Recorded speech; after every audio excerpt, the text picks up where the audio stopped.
Nano Banana has been going viral everywhere for its image editing capabilities, but what about when we use it for video? I've been experimenting nonstop since it came out and have discovered some incredible things that have blown me away to be able to do.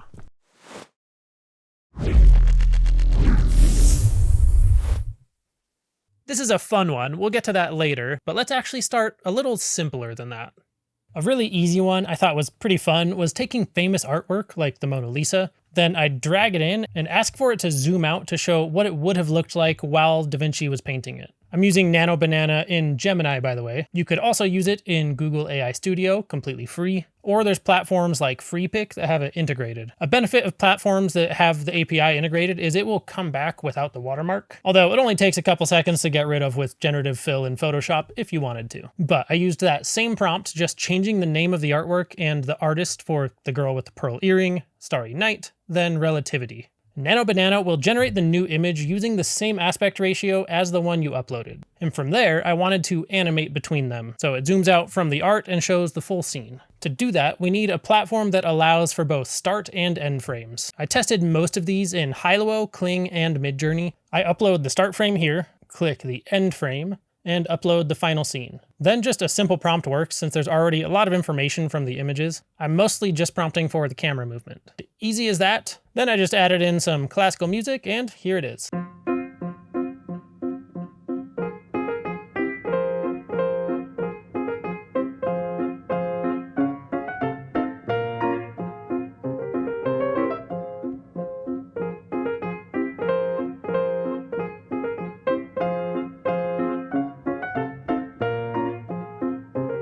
Now, just using this idea of getting start and end frames using Nano Banana, there's endless stuff you could do. I'll show a few more ideas before moving on to some other tool combinations. And that was a fun one. Another fun one was turning a meme into a movie. So I used the distracted boyfriend meme. So I prompted with the goal to get a shot basically 5 seconds before this happens. So with the woman in the red dress in the background, and I needed her a little closer than this. This is the final one I got from the edits. I also used it to get a shot before they see that woman at all. And it defaulted to having the same background, but since it's facing the other direction, I needed to move the camera, and it looked like this. And then I took the woman in the red dress, then I uploaded that image I had of the woman's face, and prompted for her to be walking away in the other direction using that new background with Nano Banana on her shirt. And since I had that, I also needed to get the original woman with ChatGPT on her shirt. For some reason it gave me a square, so we switched it up to a circle. So I had all the images. The only time I needed both the start and end frame was with the middle shot, the one that ended up on the actual meme. The first and last scene, I could just use the starting frame. And here's how it all came together.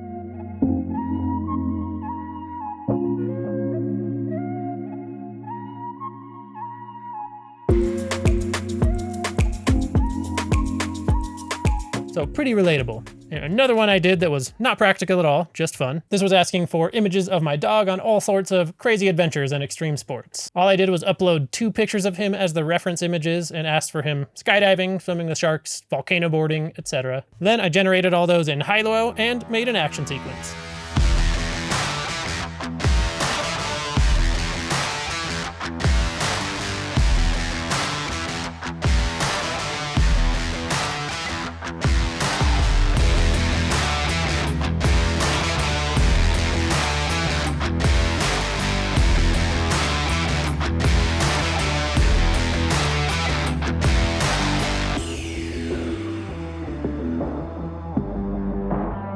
Again, not practical, but my 5-year-old loved it. And it's actually amazing how much these look like my dog. But that one and the meme example, they showcase an extremely useful feature of Nano Banana, which is the best way we have ever had to create consistent characters. In my first Nano Banana video, I took one anime still and I got it in different angles, insert shots, and different emotions. And from there, it's just animating the scene.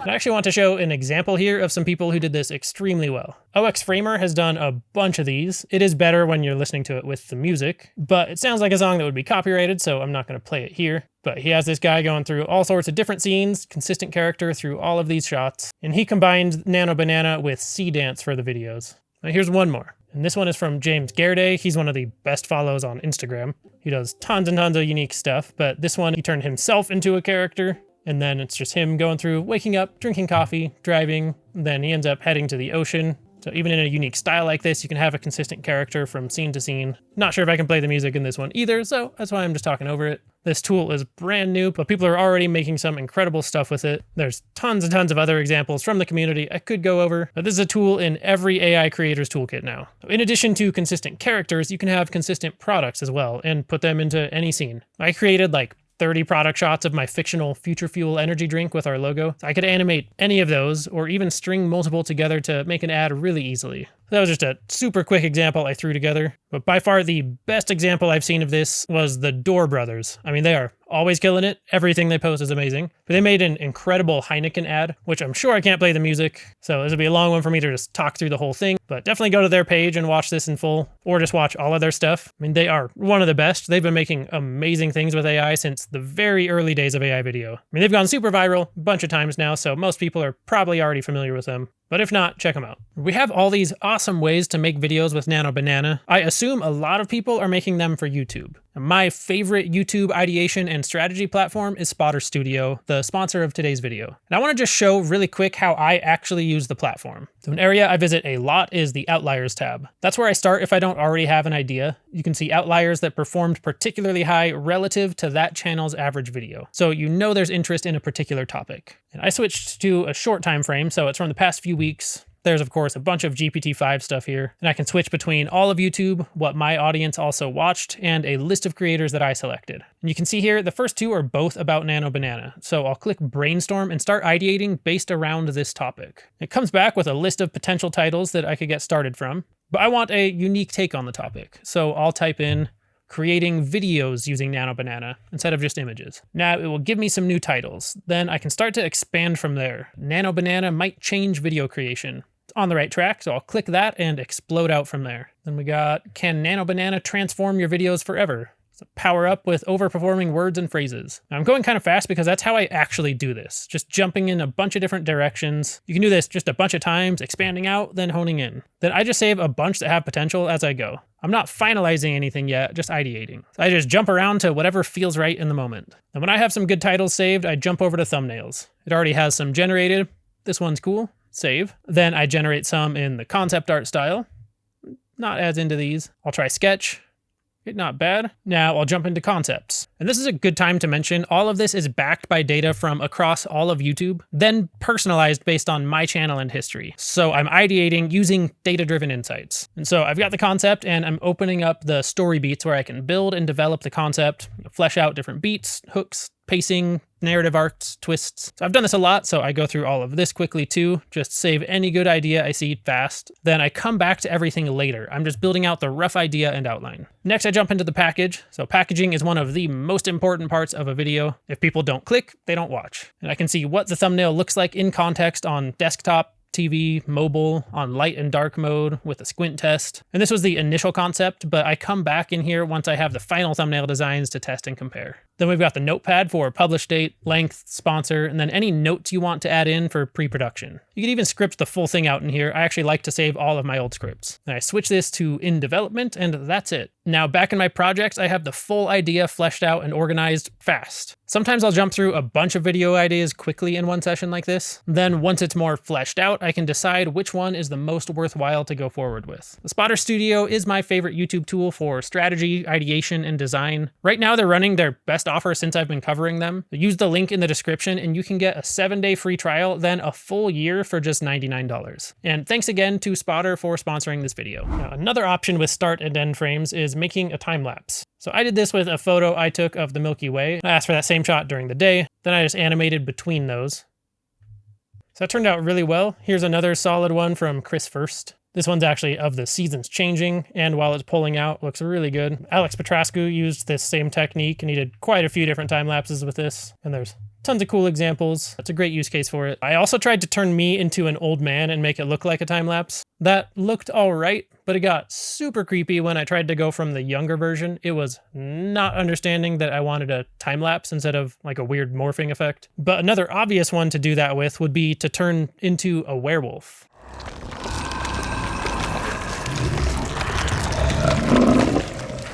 Then you can use Runway's Act 2 for the lip syncing and hand movements. This is really easy to do. In Runway, go to Act 2, upload a driving video. That's the original footage of you speaking or gesturing. Then upload the character reference. In this case, that's a werewolf image I got from Nano Banana. And that's it. Now I have the werewolf speaking and moving its hands just how I performed it. Now we'll get into combining generations on top of real footage. For this one, I used old footage from a video I did using Runway over a year ago. I wasn't able to get the full shot I had in mind at the time. I wanted to see if I could now using all the new tools. Here was the original, and it kind of starts in the middle because it was part of a sequence of examples. These can involve some masking, but there's a super easy way to do that right in Runway. So that worked out all right, but I wanted a better monster. I also wanted it to break the window and grab me, which looked terrible with the tools available back then. So I started over here, I took an image from the video before it had me in it, then I asked to have a monster outside the window. I actually didn't like this first one, so I tried again. I really liked this monster, but it didn't get it right. It's not on the outside of the window. I didn't think it was going to be able to fix that, so I just removed everything but the monster. Then I just took that into Photoshop, did some quick masking, and made it look how I wanted. Then I did this one in Kling with the empty frame as the start and then the monster at the end. Once I had that, I needed to mask out the background on the original shot. And there's an option to do that in Runway. If you come all the way down to all tools, there's a bunch of different tool options here. I want this remove background. Then I upload the video and drop it in here. And to make this super easy, all you need to do is just click on your subject. Then if it doesn't get it perfect on the first try, you can just click any little areas that it missed. And that's it. You can preview the mask through the video. Looks like it nailed that. So you click done masking, export, and it has it on the green screen background. It's a little easier to see how well it did when it's on the green screen. Then you just export that. Then in Premiere, you just use this Ultra Key effect. Takes the green screen right out. It's always nice to soften the edges a little bit here too. Gets it to blend nice and smooth. Now we have the monster behind me and it looks really natural in the scene. So now they play perfectly together, but this time I didn't want it to end there. So I took the last frame from that and brought it into Hailuo and prompted for the monster to grab me and drag me out the window. I got a few of these that just looked great. Also tried that in Kling and Midjourney and those didn't look as good. For some reason in Midjourney, it just had me just hopping right out the window to hang out with him. But here is the full scene. This worked out so much better than the previous version. These can involve some masking, but there's a super easy way to do that right in Runway.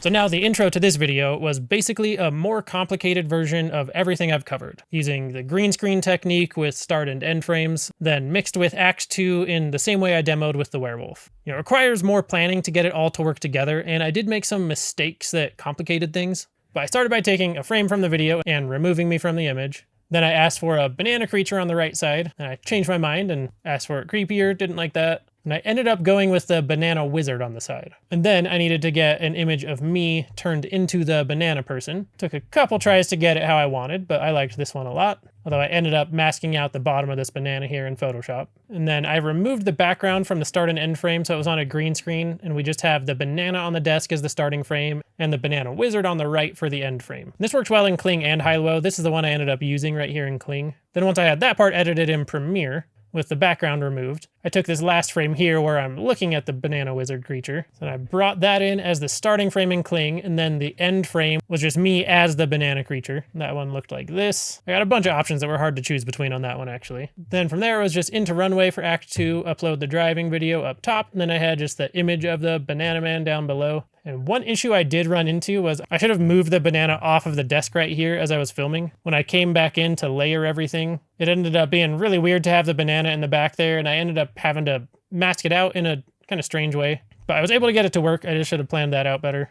And it definitely took some tweaking to get all of the layers to look good together here. But once I had it all in here, again, it was just sound design to finish it off. This took quite a bit more sound design than any of the others. So I got all of my sound effects from Storyblocks. That's the stock platform I happen to use. There's plenty of others, including free ones like Pixabay. But sound design is an extremely important part. It really helps make everything cohesive and more immersive. So I'll play the final result again here, then get into some other amazing community examples. Nano Banana has been going viral everywhere for its image editing capabilities, but what about when we use it for video?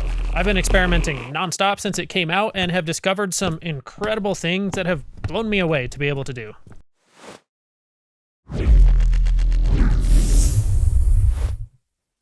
This is a fun one, we'll get to that later, but let's actually start a little simpler than that.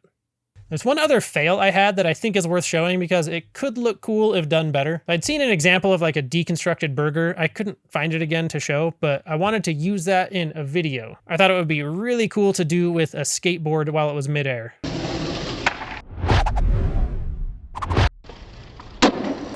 Now, a big reason this didn't work out well is I don't have the original footage. I had to download the footage of me from YouTube, which was uploaded in 480p. So it was just super low quality, as you can see. It's just really grainy. That might be part of the reason this wasn't working. It might not be the only reason though. It might just not be very good at doing images like this. Yeah, I tried it a few times, even with another shot. This one was even worse. It just kept going all over the place. So instead, just to get kind of a proof of concept of this, I had to just give me each piece of the skateboard on a green screen. Then I took each of these pieces and brought it into Photoshop. Then I just made them kind of floating around like this. Looks a little ridiculous, especially when it's just a still like this one was. But considering how bad that image was, it ended up looking better than you'd think. I did speed it up quite a bit. And all in all, I don't think this was terrible. Definitely a proof of concept that it could work. I'll show one other that actually didn't involve Nano Banana at all, but it was of this same shot. Since I had it from 2 angles, I tried to get like a bullet time shot.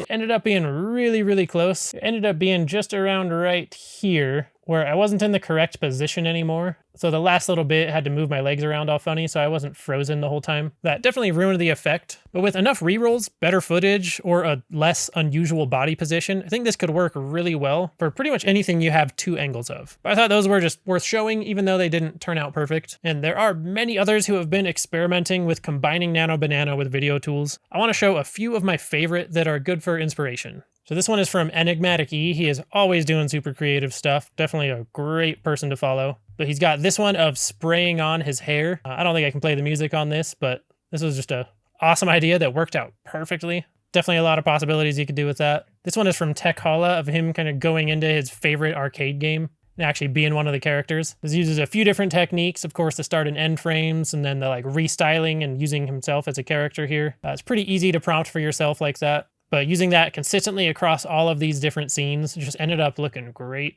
Tech Holla posts a bunch of really creative stuff. And then even at the end here, this style switch to realistic. Really nice touch to finish it off. And he has a whole breakdown of every step he used to get this. A lot of it is stuff I've already covered in this video. This was a unique little augmented reality effect using Nano Banana and Kling that Glyph posted. They actually got this from another post that I saw from Guillermo Castellanos. His version was really cool too.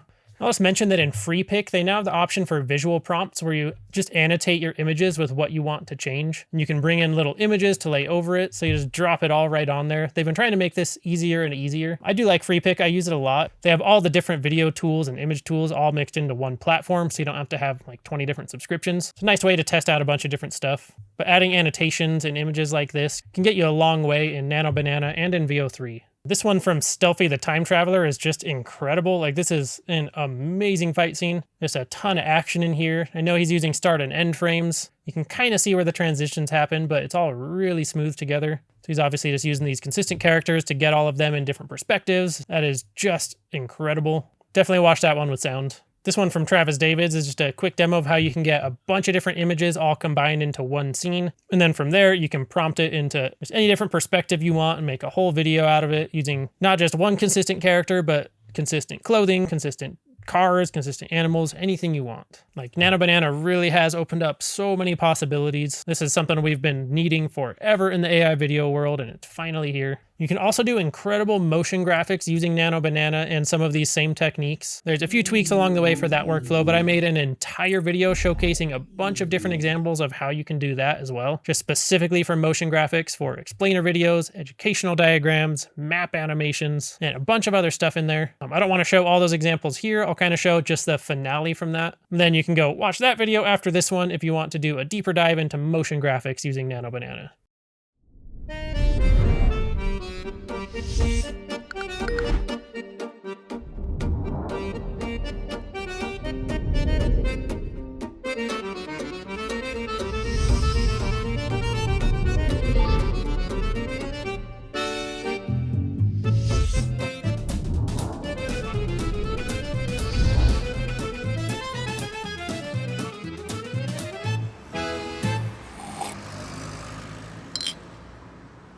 This has been just so much fun to play with, and I feel like I'm just barely scratching the surface of what is possible here. I will continue experimenting and keep digging to find new workflows and techniques to use, but I hope this gives you some ideas and inspiration for something you could make. And if you want to go way deeper into learning AI, on Futurepedia, we have an entire course platform with over 500 lessons across over 20 AI courses. You'll find full learning paths on ChatGPT, prompt engineering, automation, custom GPTs, video generation, coding with AI, and a lot more, all included in one subscription. You can get a 7-day free trial using the link in the description, or check out this video where I cracked how to make motion graphics using Nano Banana. This one blew my mind even more than all the stuff I've covered in this video.